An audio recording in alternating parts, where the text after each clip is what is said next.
a time full of worldly peace. In a world full of hate, be alive.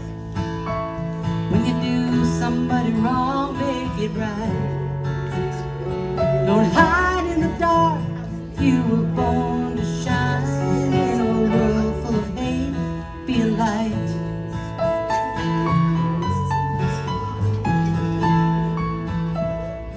In a place that needs a change, make a difference. In a time full of noise, just listen. 'Cause life is but a breeze, better live it. In a place that needs a change, make a difference. In a world full of hate, be alive. When you do somebody wrong, make it right. Don't hide in the dark, 'cause you were born to shine. In a world full of hate, be alive.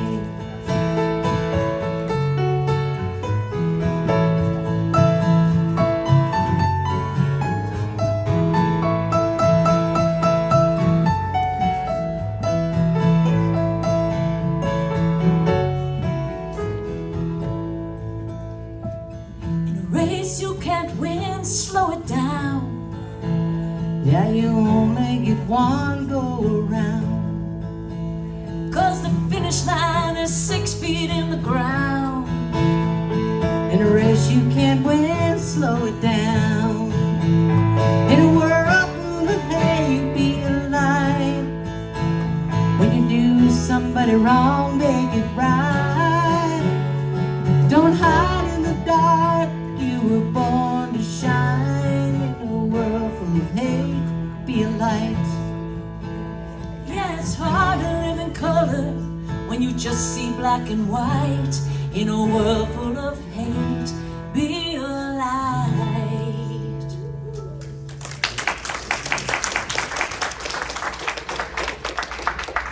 Thank you. Thank you. Great message. Yes. Great message. In a world full of hate, be a light. Good morning. Good morning. I'm happy to be here with you, and I'm happy you're here with me. So let's begin our service by just shaking off whatever has occurred last night, this morning, and be here now. I invite you to take a breath, exhale and release, and maybe one more time.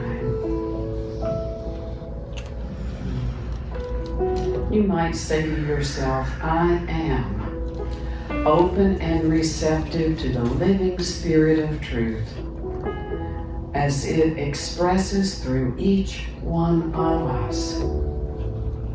We are here by divine appointment, and oh, what a blessing that is. We can relax, we can let go. And we can let this divine holy presence move through us, speak as us, guide us in our decisions and every step we take. Thank you, sweet Spirit. And so it is. And so it is. Amen. Please join me in our opening statement. It is printed in your bulletin. There is only one presence and one power in the universe and in my life, God, the good, omnipotent. And our vision is a world of spiritually awakened hearts and minds. Wouldn't that be just awesome? Our mission to bring about the vision is we are creating a joyful community on a spiritual pathway to peace and love through fellowship, classes, music, and services. And so it is. Please be seated. We're now going to release the busy part of our service and move into our daily word. And Sylvia Barnhart is going to share that for us. Namaste. Today's word is grace. With joy and gratitude, I welcome grace. The guiding, healing, harmonizing presence and power of God is everywhere present. Divine grace is mine whenever I say yes to this presence within me. I release any thought that I am unworthy of grace. Nothing I could do or fail to do would ever disturb my divine identity. Grace need not be earned, nor can it be bought. It is inexhaustible. No matter how much comes my way, I can relax in complete trust that even more will be available as I need it. Grace doesn't happen to me, it expresses through me. Just as I have been blessed to receive grace when I have needed it, I am honored to be the conduit through which it flows to someone else, blessing them in a time of need. Corinthians 2, verse 4. Yes, everything is for your sake, so that grace, as it extends to more and more people, may increase thanksgiving to the glory of God. Thank you.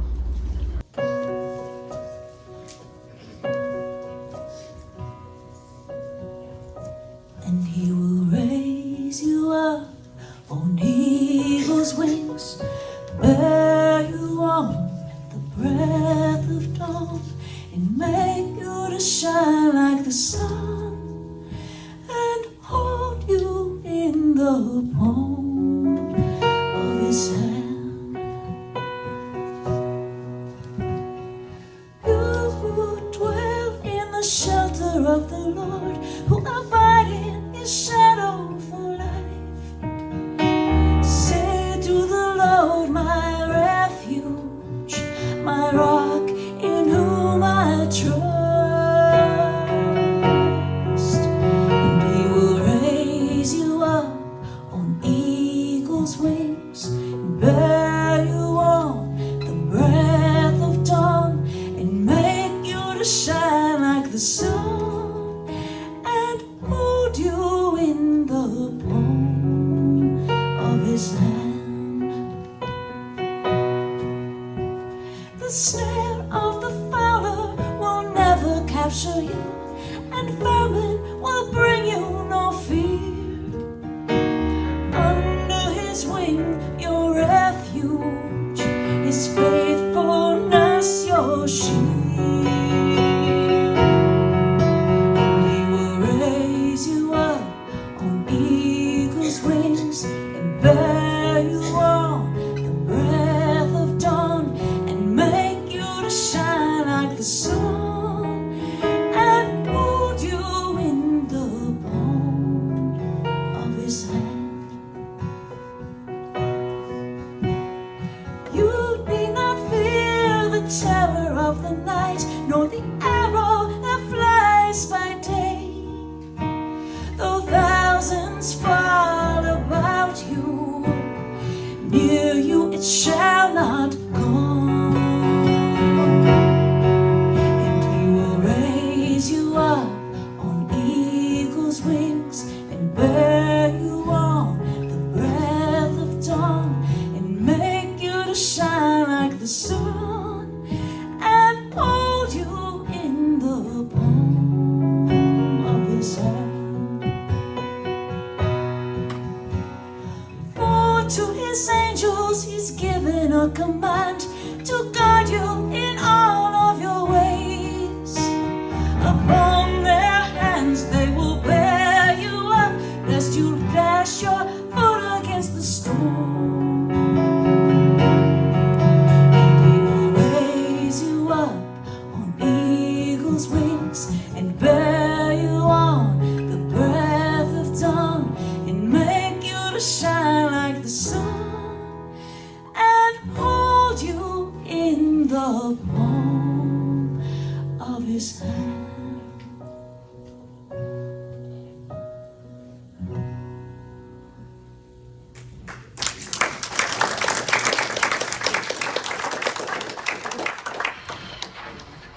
Thank you, Amber. I chose that song for my dad's memorial service. It has to be one of my favorite, if not my very favorite hymn. How Great Thou Art is also good. There's several others. I want to talk with you today about anxiety and how to rid yourself of it. You know, we talk about managing our anxiety, and thank you pharmaceuticals. There are all kinds of little chill pills that are available to help us manage our anxiety. But anxiety, which is energized fear in my book, is an epidemic in America. I read an article and this caught my mind. You know, I started thinking, yes, it is. I was having a conversation earlier with a neighbor about the world our young people are growing up in. And all we could say to each other is, oh, thank God we didn't have to deal with this. You know, there's so many political views that get infused with religious views about how people should be and what they should do. And aside from all of that, we have climate warming. Oh my gosh, is my house gonna burn? Are my crops gonna die? You know, all these things that are out there, as Charles Fillmore, our co-founder, would say, it's in the ethers. Yes, it is in the ethers, because our thoughts are in the ethers. We know that anxiety is based in fear, but it is more prevalent because of the emotional charge that it has. So I want to ask you, are you anxious about anything? You know, Jesus said, don't take thought, don't be anxious about what you will eat or what you will wear, because the divine presence knows you have need of these things. But it's so much more than just, what am I going to wear today?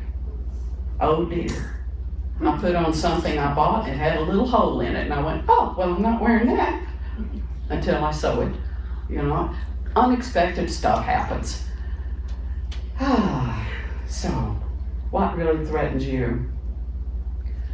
I have an anxiety that I deal with all the time, and I'm going to share it with you. If you were in Breaking the Habit of Being Yourself, you know what it is.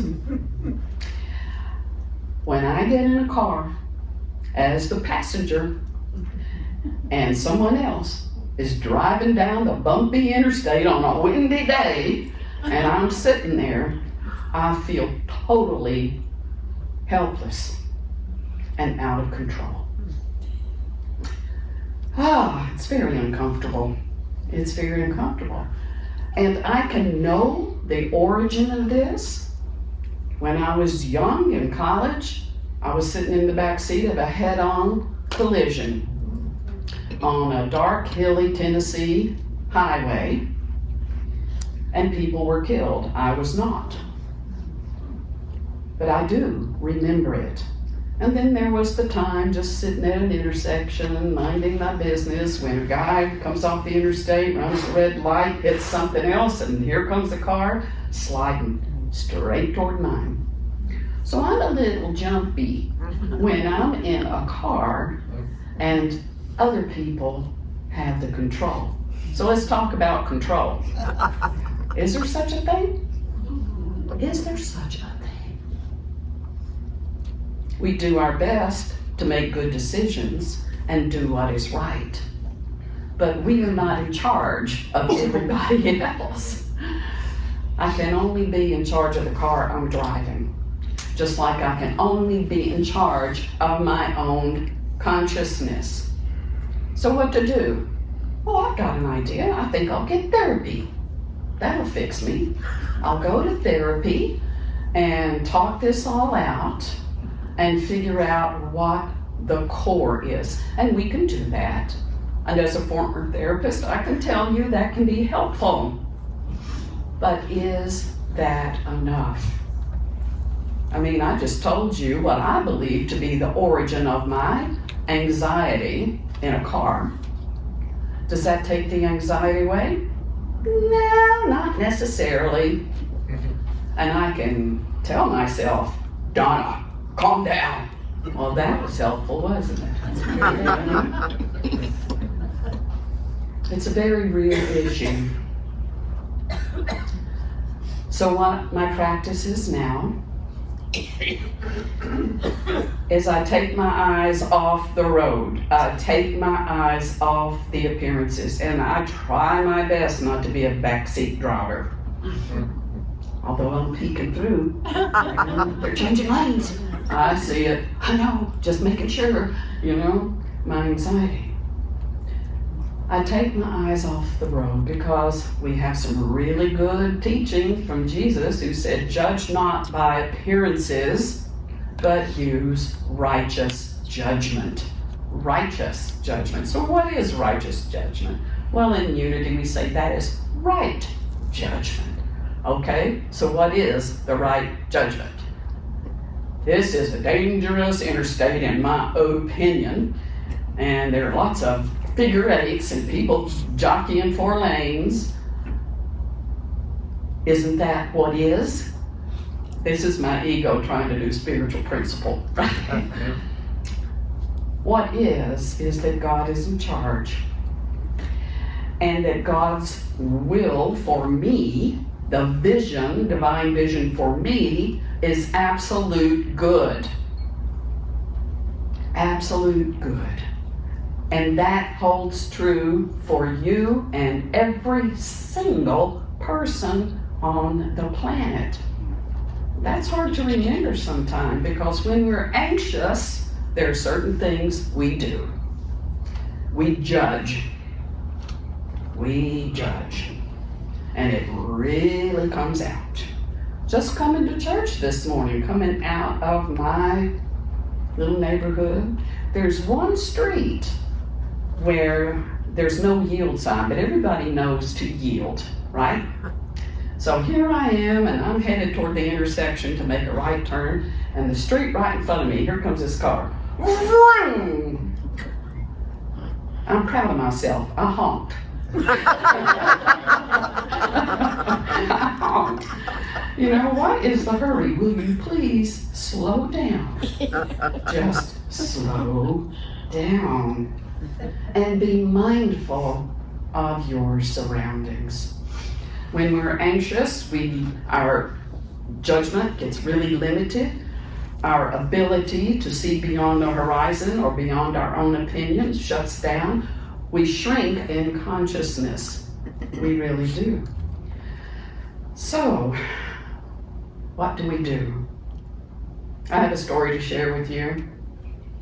I have a dear, dear friend in Virginia, and she was coming to see me when I lived in Kansas City. And this was long before I met Phil. I had a little condo, and boy, I spent all day cleaning that condo and polishing, scrubbing the toilets and getting the guest room ready and everything, until I looked down and went, oh my gosh, it's time to go pick her up at the airport. I might be late. And so I grabbed my purse and I ran out the door, and I'm driving. And then all of a sudden I see cars backed up forever. And I'm thinking, oh well, I'll just call her and let her know. I reached over my purse, no cell phone. I had left it on the kitchen counter. No cell phone.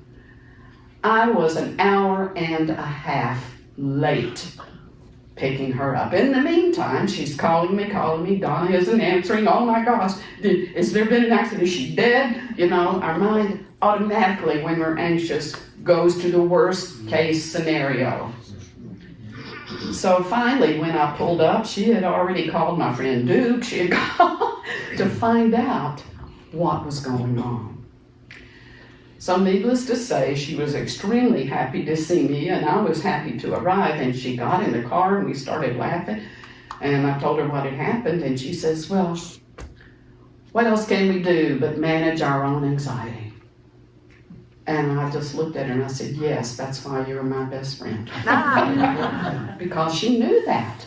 And from then on, we didn't speak of it again. We had a blast, and we were able to release it. But here's the thing. When we feel threatened or when we feel afraid, our mind will go to the worst case scenario and we will dwell on it. And the longer we dwell on it, the more deeply it becomes ingrained. So, what are things to remember? Things I use. Peace, be still. Peace, be still. And know I am God. We can break that down. Be still. Take a breath. Shift your thinking. Stop looking at the worst case scenario that might happen and focus on the highest truth you know. We create with I am. I am so upset. And the subconscious doesn't know whether that's a good thing or not. It just sets about to make us upset. I'm so nervous. Okay, you shall decree a thing and it shall be so. I am. I am. Another thing. I can seek to understand, but unless I practice spiritually, surrendering, letting go, and trusting, I'm not going to get over this. I'm not going to shift it. I want to read you a passage in a moment from a book called Angels. What is it called? A Book of Angels by Sophie Burnham. Sophie Burnham came to my church in Virginia many, many years ago. And she did a whole seminar all about angels. Angels. In the Bible, there's so many passages about angels. Jesus talked about angels. Other religions, other than Christianity, talk about angels. And yet, so many people believe they're mythological. You know, that angels don't really exist. Now, if you had an experience of an angel, you probably believe. You probably know.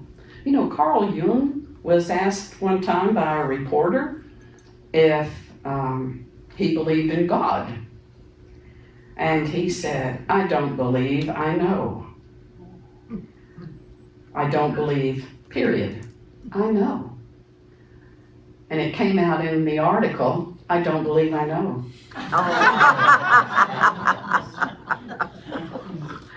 How are you framing your experience?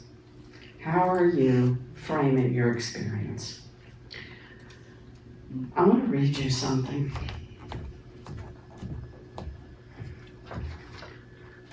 This is a New York Times bestseller. It's a beautiful book. This is it, A Book of Angels. Angels can take any form. Let me talk a little bit about that first. Angels can take any form. They can show up as a person. They can show up as a thing. They can show up as your pet. They can show up as a thought in your mind. They show up in our dreams a lot, especially in synchronicities and coincidences, and these are divine messengers trying to get our attention so that we move in the best direction for our highest good. You know, we are like fish swimming in a huge, unlimited ocean. But we only see this much. We're totally unaware of the depth and the dynamics of the medium in which we live, which is a spiritual medium. We're so focused on this dimension, this materiality, and I don't mean that in a sense of acquiring, I mean everything, you know, that we don't believe what we can't see with our own eyes, taste, or touch. And this is what she says. Why is it that angels like the skies? It seems they take whatever form the visited person is willing to accept. And sometimes no form at all. A dream, a thought, a surge of power, a sense of guidance. They don't seem far removed from natural events. This explains why angels are easily explained away and why skeptics can pad down the corridors of their intellect, unhindered by the intrusion of the inexplicable. I like that, unhindered by the intrusion of the inexplicable. Because nothing whatsoever happens to such rationalists that cannot be naturally explained. And this is the most miraculous marvel of them all. It is not that skeptics do not experience the mysterious and divine, but rather that the mysteries are presented to them in such a flat and factual, everyday, reasonable way as not to disturb. For this is the rule: no one receives more information than he or she can bear. So where are you willing to swim in this sea of spirituality? What are you willing to not just believe, but to know? Therefore, it seems that angels bring messages in the form, even in the dialect, that each recipient can bear.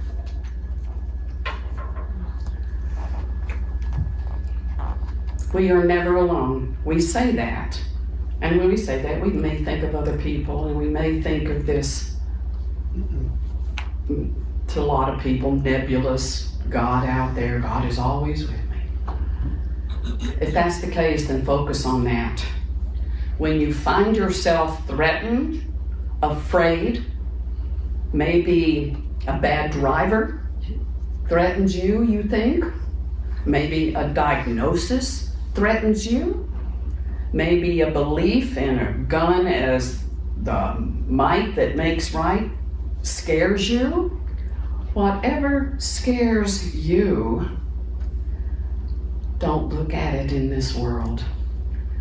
Go inside, go to the truth, focus on what you know, and very simply, God's got this, okay? God's driving this car. I may think it's Phil, I may think it's my sister, I may think it's you, but God's got this, because God is not only protecting me, the divine presence protects everyone equally. And we know that to the extent that we are willing to know it. Another tool that I use really is the prayer for protection. And I augment it just a little bit. The light of God surrounds us. I say me. The light of God surrounds me. I am the light of God. The power of God enfolds me. I am the power of God. The presence of God watches over me. I am the presence of God. Wherever God is, I am. And all is well, which wasn't part of the original by James Philip Freeman, but we've added it. And all is well, and I like to say, and all is swell. It is. I'm standing here today. I went on the interstate yesterday. So much of the fear we generate is focused on what might happen, instead of the truth of what is. Breathing helps. Breathing helps. So what I do, had a lot of company, I've been in the back seat a lot. I listen to music through my hearing aids, great invention. I read.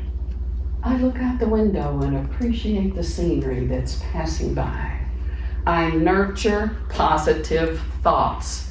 And I don't go headlong into, oh my God, we're going up a steep hill here and it's curvy, you better slow down. Oh my God, you're getting too close to that car. These are all the control. It's just an illusion. So I'm learning to stop doing that to myself. I'm learning to stop doing that. Because wherever I am, God is, and all is swell. Angels don't just come to us, they come through us. Have you ever found yourself doing something that you never thought you would do, rationally? I've had this happen twice, actually, probably more than I realize. The first incident was years ago when my brother-in-law was in the hospital room because his mother was making her transition. And I think the family was there for something else as well. My brother-in-law, not a beloved. I found myself walking into the room where everyone was, and I walked over and I put my arms around him and I gave him a hug. That was huge. That was huge. Recently, at our Christmas party, I walked in, went over and hugged someone that I had never physically even touched, really. And I knew that it was through me, not by me. It happens all the time when we just let go and don't worry about our swimming. Just be. And I'm going to give you another example of what I believe was an angel. Years ago, my former, now deceased mother-in-law had just lost her husband. And my then husband and I took her in Arkansas to the Arlington Hotel. If you've never been to the Arlington Hotel, it is majestic. It's very old. Wrap-around verandas, very southern. You walk in and here's this seat like Art Deco, you know, all the way around. The bar had murals of monkeys and jungles, and I mean, it was just really, really cool. So we got there a little early and we're sitting in separate chairs waiting for them to tell us that our rooms were ready. When someone walked in the hotel, went straight up to her, and he looked a little disheveled, what we might label a bum. He walked straight up to her and he said, "Ma'am, he's okay. He's okay." And he may have said something else, and then he turned around and walked out. And we were just sitting there. And she looked at me and she said, "Did you hear what he said?" And I said, "Yes." And she said, "Do you think he was an angel?" Yes. Angels are messengers of the divine presence. And we all have them if we just are willing to believe, because they're going to get through to us. We can discard it if we want, but they're messaging us all the time, and they don't need Facebook or Twitter or Snapchat. Okay, that's it. I wanted to share those experiences because they're dear to my heart. Thank you. Albert Einstein, one of my favorite quotes: "The most important decision we make is whether we live in a hostile or friendly universe." We believe we live in a hostile universe, we instantly cut ourselves away from the support we so desire. The affirmation that we used was written by Charles Fillmore, our co-founder. And the very premise of it is divine love. It is out of our desire to see this community flourish and grow, and to be a safe place where all are accepted, where our understanding can deepen, our compassion can expand, all of that. So I invite you to hold your gift in your hand or hold it in your mind, however you give. You can give financially, which is greatly appreciated, but you also give through service and through your prayers. And affirm with me, if you will, this affirmation. Divine love through me blesses and multiplies all that I have, all that I give, and all that I receive. And I am grateful.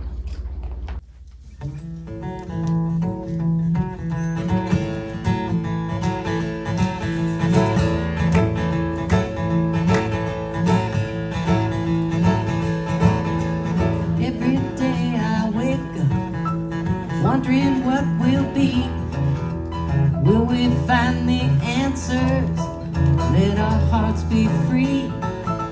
Will we still be prisoners of our old ways again? Open up our heart and let the light shine in. My mind is like a monkey, chatters all day long, tells me all the reasons that everything is wrong. I have to clear my mind and open up my heart, or I will spend my days feeling hopeless and apart. I'm gonna tame that monkey, I'm gonna tame that monkey, I'm gonna walk away from darkness and fear. I'm gonna tame that monkey, I wanna tame that monkey, be the best that I can be while I'm here. The monkey mind is ego, never seems to rest. Even when I'm silent, it puts me to the test. But I can use the greatest tool for being unafraid. My heart will swoop right in, and it always saves the day. Oh yes, I'm gonna tame that monkey, I'm gonna tame that monkey, I'm gonna walk away from darkness and fear. Oh, I'm gonna tame that monkey, I'm gonna tame that monkey, be the best that I can be while I'm here. Be the best that I can be while I'm here.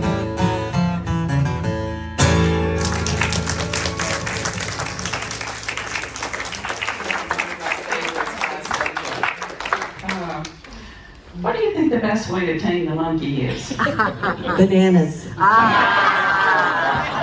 Humor definitely goes a long, long way. Okay, it is time to close our service.